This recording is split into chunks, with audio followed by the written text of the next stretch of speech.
Olá pessoal, é um imenso prazer estar aqui com vocês participando desta aula, debatendo um assunto de tamanha importância para a cidadania, que é a contabilidade pública, não é?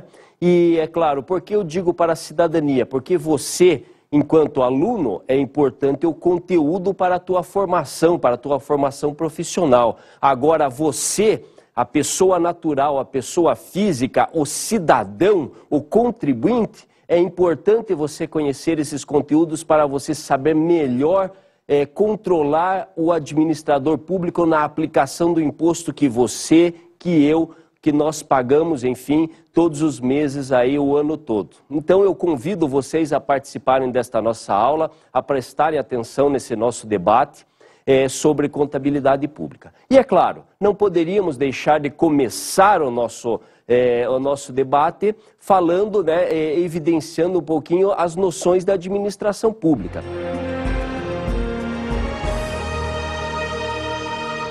Isto é, o que é administração pública? Vamos debater aqui os conceitos de administração pública. O que é administração pública? A organização da administração pública e os serviços públicos, é claro, aqueles serviços que são colocados à disposição da população. Vocês observem o que diz o Decreto-Lei 200/67.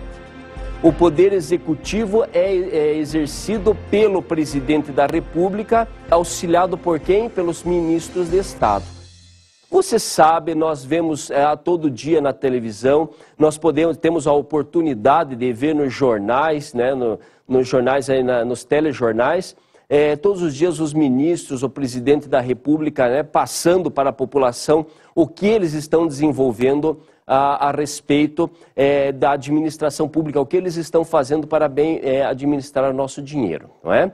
E como eu falei, para que você entenda quando o nosso presidente chegar na TV e falar algo, quando o ministro de Estado, quando o governador do teu estado ou o prefeito aí do teu município for até você e falar algo, eu quero que você entenda o que ele está falando, que você tenha a perfeita noção de o que ele está falando. Então, durante o decorrer das nossas aulas, nós vamos ver termos que são aplicados à administração pública. É claro que, no âmbito da administração pública, são utilizados em larga escala. Por isso, esta aula é um exercício, sim, de cidadania. O presidente da República e os ministros de Estado exercem as atribuições de sua competência constitucional, aquelas competências que são dadas a eles pela Carta Maior, pela nossa Constituição, pela nossa lei maior. As suas competências legal, além da regulamentar com o auxílio dos órgãos que compõem a administração pública federal. Isto é, além do presidente da República, além dos ministros de Estado, nós temos toda uma estrutura, tanto no âmbito federal, no governo federal, não é, na República, como nos estados e como nos municípios, como aí no teu município. Nós temos toda uma estrutura que dá apoio a esse desenvolvimento das atividades exercidas pelo Estado. Vocês observem o que diz o Decreto-Lei 200/67. Que a administração federal compreende o quê? A administração direta, que se constitui do quê? Dos serviços integrados na estrutura administrativa da Presidência da República e dos seus ministérios. Além dessa estrutura, nós temos mais o quê? A administração indireta. O que é administração indireta, pessoal? É aquela que compreende as seguintes categorias de entidades, dotadas de personalidade jurídica própria. Quais são essas entidades?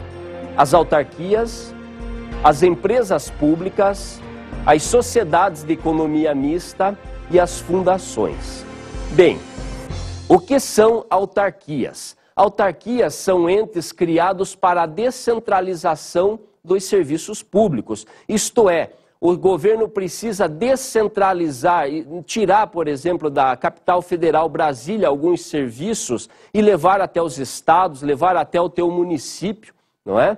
Então, o que ele faz? Ele cria autarquias para isso, né? Ele acaba descentralizando o exercício do poder público, né, através dessas autarquias. Ainda temos as empresas públicas. O que são as empresas públicas? São aquelas entidades, aquelas empresas que pertencem 100% do seu capital, pertencem ao governo, né, ao governo estadual, federal ou municipal, e essas empresas prestam serviços públicos, serviços que são colocados à disposição da população. Temos ainda as sociedades de economia mista. O que são as sociedades de economia mista? São aquelas empresas que, apesar de terem a participação de terceiros, isto é, de você comprando ações, por exemplo, da Petrobras, do Banco do Brasil, elas mesmo assim ainda pertencem à maioria do seu capital votante, né, o capital com direito a voto, está na mão, pertence ao governo. Então são empresas públicas, aí, sociedades de economia mista, né?